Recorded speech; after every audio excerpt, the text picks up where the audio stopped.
Good morning. It's Friday, January 3rd.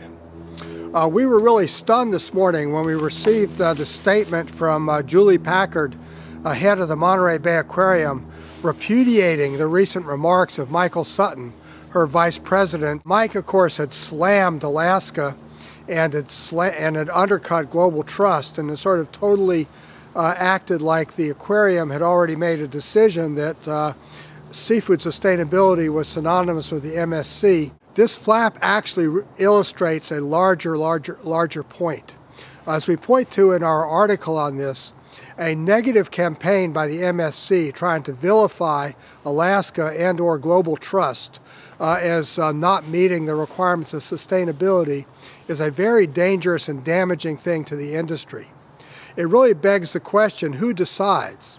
Well, in fact, we're all in favor of seafood sustainability, and we should be able to have some better cooperation and understanding as to how to bring that about.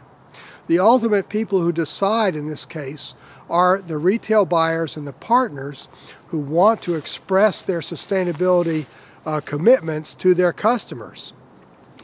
This does not have to be played out in public in a sort of public fight by MSC spokesmen cheering every time a retailer raises a question about Alaska, or people like Michael Sutton blasting global trust and FAO as if this wasn't the preeminent stakeholder developed process for sustainability standards. This is not about NGOs. This is about selling seafood.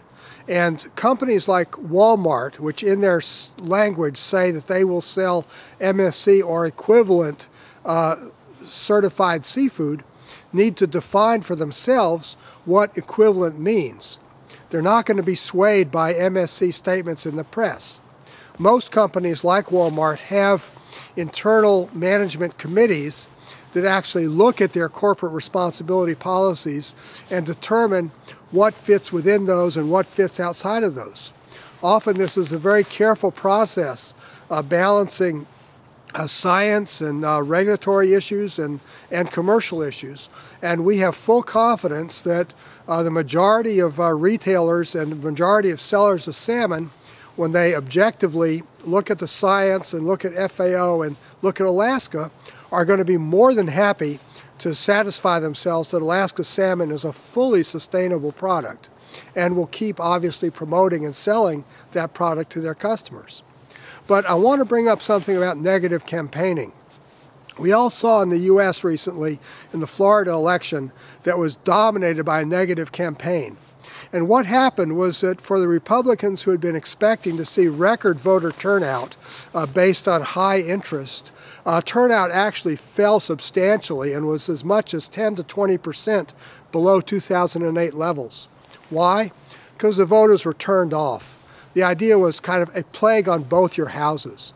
Well, the MSC is in danger of starting a negative campaign in the global seafood arena, which is going to damage all people who care about seafood sustainability.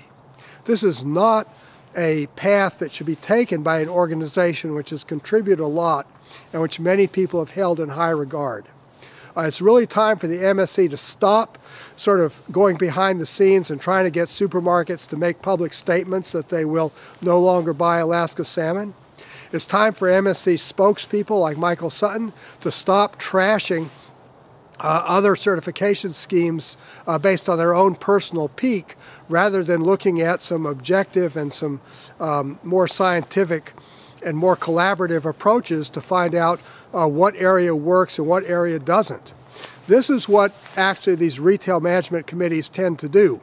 They don't go black and white and say, if you don't do X, Y, and Z, we can't deal with you. More and more the retailers have been saying, well, we like your approach, but we have this particular concern. What are you doing to mitigate this concern? And that is far more likely to be the way that retailers address Alaska salmon going forward. There's absolutely no need for the MSC to make this a sort of a mudslinging battle here, and we hope they back away quickly from some of the steps they've taken in this direction.